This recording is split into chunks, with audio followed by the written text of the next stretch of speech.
Поштовани гледачи, сите сме под некакво исчекување, сите помалку или повеќе, и како потрошувачи, и како новинари, и како јавност, будно ги следиме движењата на светската берза, на светските берзи на енергија и се разбира неизбежно во утрински брифинг на таа тема да разговараме.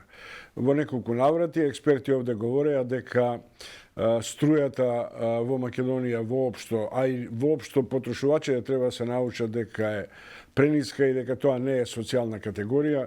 Се разбира, таквиот капитал однос е прилично непопуларен и за јавни настапи и за јавно соопштување, но утрински брифинг мора да држи до нивото на следењето на светските трендови. Денеска во утрински брифинг, но од Будимпешта, доктор Александар Дединец, експерт за енергетика на МАНУ, кој учествуваше во изготвувањето на енергетска стратегија до 2040 година. Дединец требаше да биде во студио, но ненадејно патот го одведе во Будимпешта. Гледајте каква случајност, тамо е сепак еден од центрите за или една од берзите за снабдување со струја на светските пазари. Деденец, добро утро или добар ден. Добро утро, добар ден. Се надам дека се слушаме добро. Да, одлично. Ај сега да откриеме зашто сте во Будимпешта, ако може, ако не е тоа деловна тајна. Не е уопште деловна тајна.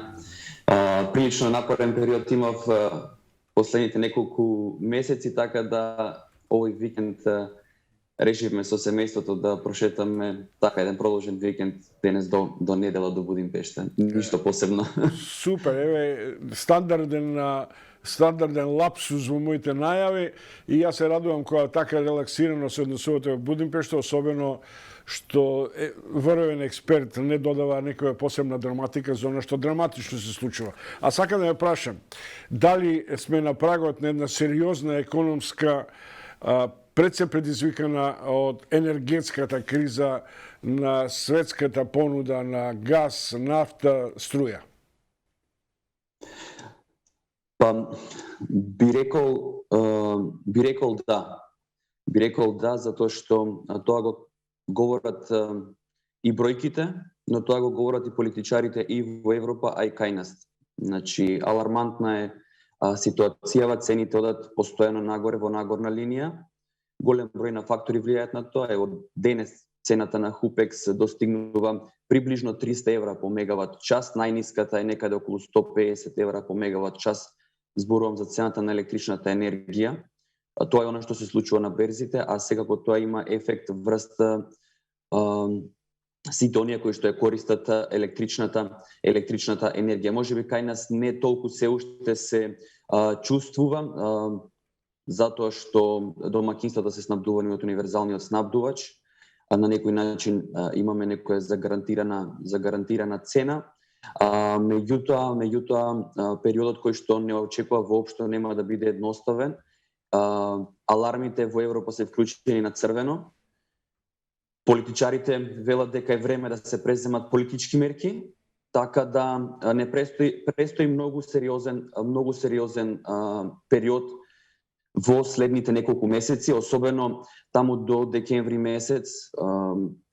Ќе биде интересно да се наблюдува што се случува и како се случува и кои мерки ќе бидат превземени за да се реализираат оние политички мерки кои што се најавуваат од страна на политичарите ширум Европа, па одредени мерки се најавени и кај нас. Меѓутоа, ова не е за изненадување, затоа што некако вакви кризи се случуваат на неколку години. Последната криза, да речем, беше пред 10 години, кога не треба да забораваме дека ние имавме исто во тој период еден интервентен увоз во Македонија на цена некаде околу 150-170 евра по мегават час, ако добро се сеќавам.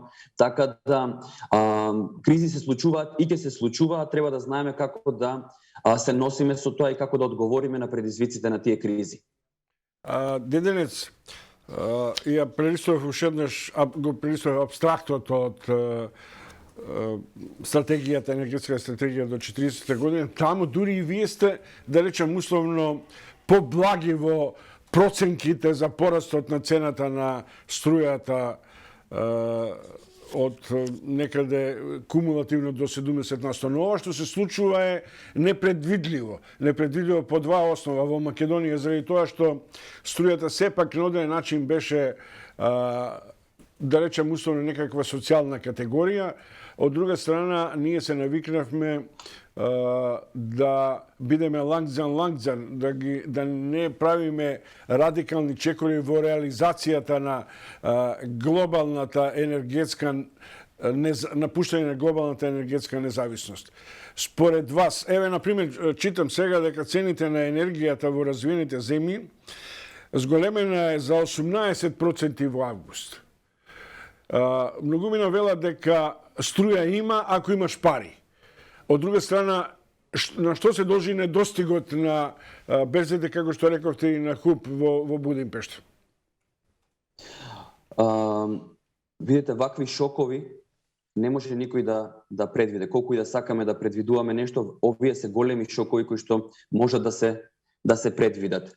Во стратегијата е напишано дека ќе има пораст на цената на електричната енергија и тоа е за очекување, особено кога зборуваме за еден регионален пазар и пошироко европски пазар на електрична енергија, каде што има флуктуација на цената, значи онаму каде што е поскапа цената станува поевтина како резултат на онаму каде што била поевтина цената, значи има некој балансирање се случува на цените и тоа е резултат на либерализацијата и отварање на регионалните пазари. Меѓутоа, тоа може да донесе и бенефит, не е само во конкретниот случај сега цените се рефлектираат ширум Европа, така да во други случаи, како што беше претходната година, кога цената достигнуваше 20-40 евра по мегават час, што беше прилично ниска за одредени периоди од годината. На што се должи сега ова?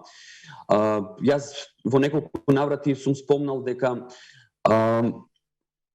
Европа е увозно зависна и зелената агенда на Европската унија не е само за да одиме во насока на намалување на емисии на стакленички гасови, зголемување на производството на обновливи извори на енергија, туку има за цел и намалување на увозната зависност. Она увозна зависност сега доаѓа до израст.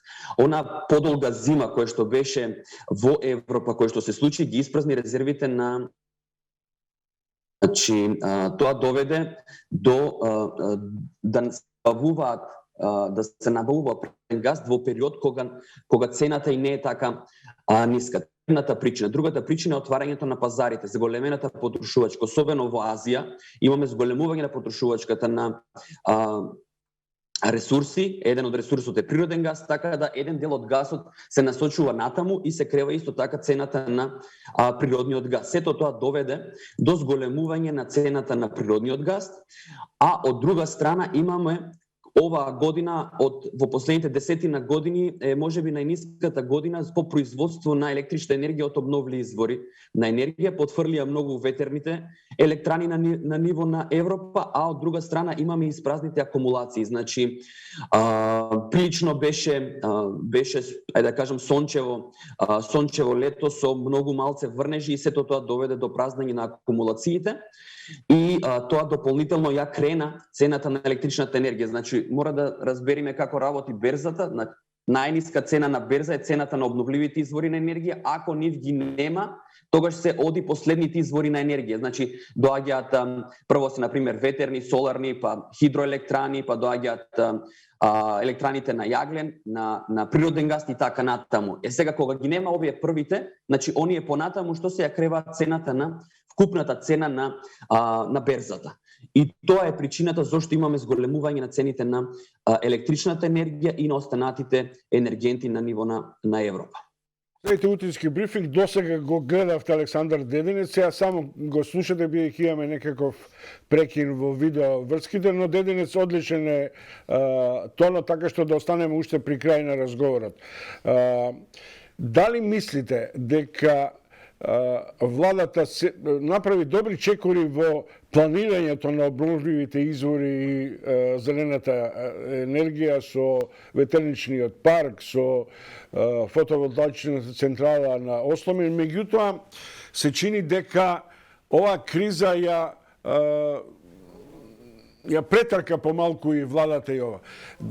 Што би можело да се очекува? На каков начин треба да се забрза инвестицијскиот период за обновливи финансирање и стартување на обновливите извори? Особено, например, исто така делот, вториот комплекс е врзан и со гасот, вториот крак преку Грција и така натаму. Што е според вас реалната проценка, уште колку ни требаат и како треба да се забрза инвестицијскиот циклус во енергетиката?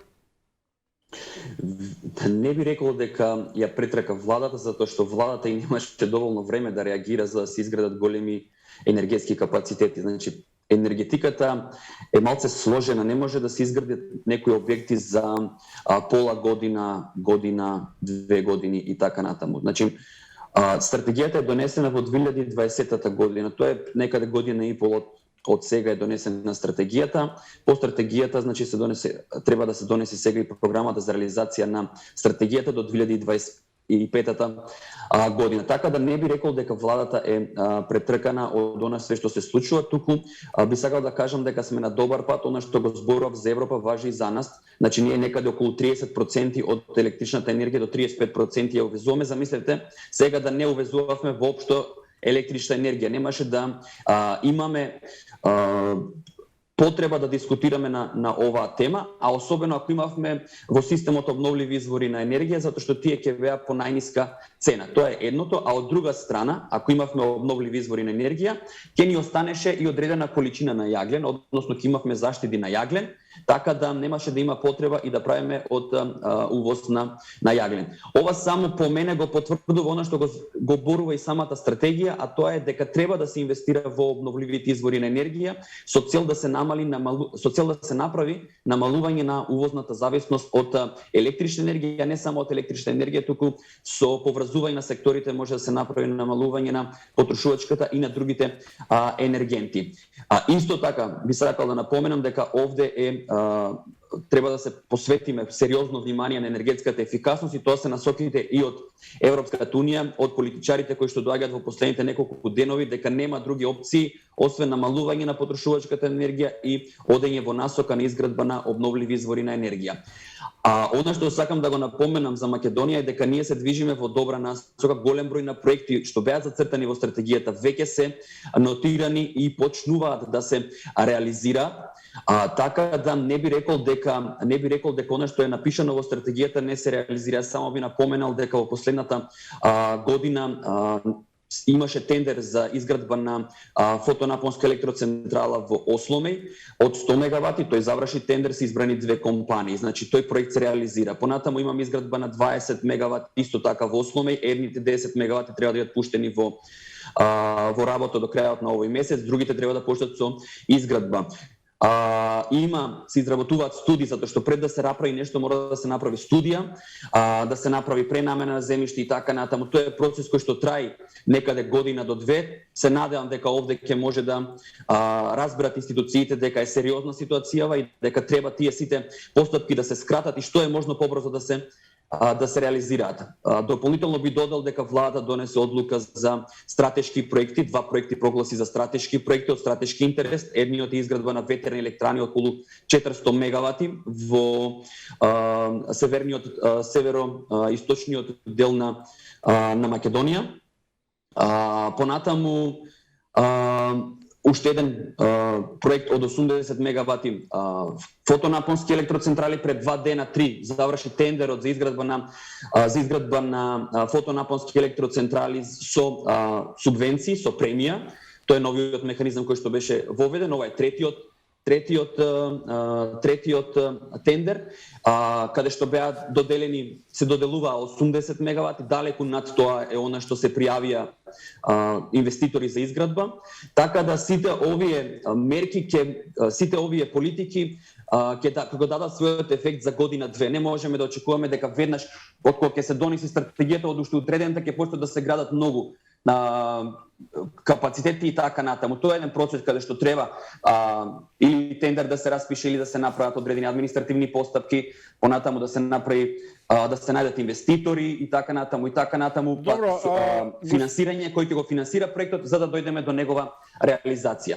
Очекувам до 2025 година дека се тоа ќе го надминиме. 2040 година во стратегијата и воопшто во планирањето на низината реализација се предвидува рек Битола полека, да речем условно, да згаснува врз основа на присуството на јагленот. Се очекува, да речем условно, некаква незина гасификација. Сега таа влегува во фаза со мазутара, што е двојно дупло. Од една страна бараме заштита стакленичка градина, а рек Битола е прилично голем загадувач. Но дали е тоа нужно зло? Тоа што сакам да ве прашам, сите овие крупни инвестиции ќе може ли да стигнат за да може да згасне рек Битола на начин на кој се предвидува исклучиво да не се користи мазутот? Да, значи сите овие инвестиции мора да се направат ако сакаме да имаме сигурно снабдување со електрична енергија, затоа што повторно ќе кажам, ако сега ние имавме изградено обновливи извори на енергија или ја имавме чебрен во системот, тогаш немаше да имаме проблем за кој што зборуваме сега. Немаше да дојдеме до такво нешто, затоа што цената немаше да на нас да влијае онаа цена која што е надворна на пазарот. Може би ќе имаше одредено зголемување, меѓутоа не така енормно како што се случува сега тоа на берзите и по која цена се принудени нашите снабдувачи, голем дел од снабдувачите да ја набавуваат електричната енергија. Така да, она што е предвидено во стратегијата е дека до 2040 година треба околу 1400 мегавати соларни и 750 мегавати ветерни електрани да се изградат, чебрен да се изгради, двете на Вардарска долина, Велес и Градец да се изградат и една поголема гасна електроцентрала која што ќе служи за балансирање на системот во време кога нема да имаме добро производство од обновливите извори на енергија. Барем таа да беше оспособена околу ТЕЦ Неготино, но јас се уште држам до тоа дека може би треба многу позабрзано да се реализираат овие крупни капитални инвестиции. Не секогаш е виновна тековната макроекономска политика, никој не можеше ковид пандемијата да ја предвиди. Александар Дединец, доктор Александар Дединец, експерт на МАНУ за енергетските позицирање на државата, учесник во подготвувањето на енергетската стратегија. Ви посакувам добар викенд наспроти напорните неделни денови. Ви благодарам уште еднаш. Благодарам за поканата и ги поздравам вашите гледачи.